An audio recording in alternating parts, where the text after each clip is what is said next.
আমার যখন 5 বছর বয়স তখনই আমার ঠাকুমা আমার বিয়ে ঠিক করে ফেলে। ঘটনাটার সূত্রপাত হয়েছিল আজ থেকে অনেক বছর আগে। ছোটবেলায় আমার 5 বছরের জন্মদিনটা মোটামুটি একটু ভালো বড় অনুষ্ঠান করে করা হয়েছিল, আর সেখানে উপস্থিত অনেক অতিথিদের মধ্যে আমার কাকার অফিসের এক কলিগের পরিবারও ইনভাইট ছিল। ওরা আসার পর বাড়ির সকল মানুষদের সাথে ওদের পরিচয় করিয়ে দেয়। অফিস কলিগটির একটা ছেলেও ছিল। তাকে দেখা মাত্রই আমার ঠাকুমার ভীষণ ভালো লেগে যায়। তখন আমার ঠাকুমা মনে মনে ভাবতে থাকে, ইস, বড় হলে যদি আমার নাতনিটির সাথে এর জুড়ি বেঁধে দিতে পারতাম তাহলে না কত ভালোই হতো। ঠাকুমা তার মনের কথা মনেই রেখেছিল এবং সেই দিনে সেই অনুষ্ঠান মিটে গিয়েছিল। এরপর আমি আমার মতো বড় হতে থাকি, পড়াশোনা করতে থাকি। এদিকে ও ওদিকে বড় হতে থাকে, পড়াশোনা করতে থাকে, কিন্তু কোনোদিনই আমাদের মধ্যে তেমন যোগাযোগ নেই। এদিকে আমি যখন কলেজে 3rd ইয়ারে পড়ি তখন আবার হঠাৎ ওর সাথে দেখা হয়। না, আমার কাকুর অফিস কলিগের ছেলে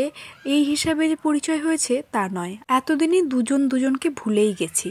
আমার যেখানে কলেজ ছিল ওর সেখানে অফিস ছিল। পড়াশোনা শেষ করে ও একটা সফটওয়্যার কোম্পানিতে চাকরি করত। দুজনেই প্রায় একই রাস্তায় যাতায়াত করতে করতে দুজনেই দুজনকে লক্ষ্য করতাম, কিন্তু তেমন কোনো কিছুই ভাবতাম না। যাই হোক, এইভাবে কয়েক বছর চলে যায়।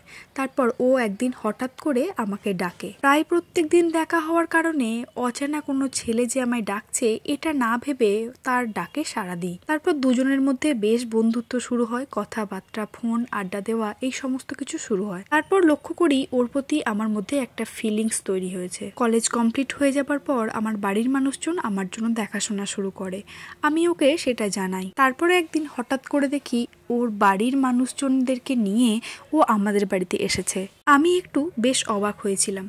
পরবর্তীতে ওকে যখন জিজ্ঞাসা করেছিলাম তখন ও বলেছিল, আমি তোমার এই বাড়ির ঠিকানা দিয়ে আমার বাবা মার সাথে কথা বলি। তখন আমার বাবা বলে, ওখানে তো আমার একটা অফিস কলিগ থাকে, তাহলে একটু খোঁজ খবর নেওয়াই যাক। তারপর তোমার কাকার সাথে যোগাযোগ করতে উনি সমস্ত কিছু বলেন। তবে হ্যাঁ, এর মধ্যে ও কিন্তু একবারও আমাকে কোনো ভালোবাসার প্রস্তাব দেয়নি। বাড়ির মানুষজনকে রাজি করিয়ে আমাদের বাড়িতে সরাসরি ওদের বাবা মাকে নিয়ে এসছে দেখাশোনা করার জন্য।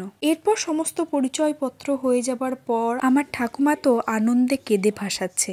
এত বছর আগেকার কথা আজকে সে মুখ ফুটে বলল যে আমি এই ছেলেটিকেই তোর জন্য সারা জীবনের সাথী হিসাবে ভেবেছিলাম। এরপর সবার সম্মতি এবং আশীর্বাদ নিয়ে আমাদের দুজনের বিয়ে হয়ে গেল। আমি কোনোদিনই আমার বাবা মার ইচ্ছার বিরুদ্ধে কিচ্ছুটি করতে চাইনি, কিন্তু সবার ইচ্ছাকে প্রাধান্য দিয়ে আমার জীবনটা যে এত সুন্দরভাবে হয়ে উঠবে এটা কখনো কল্পনাই করতে পারিনি।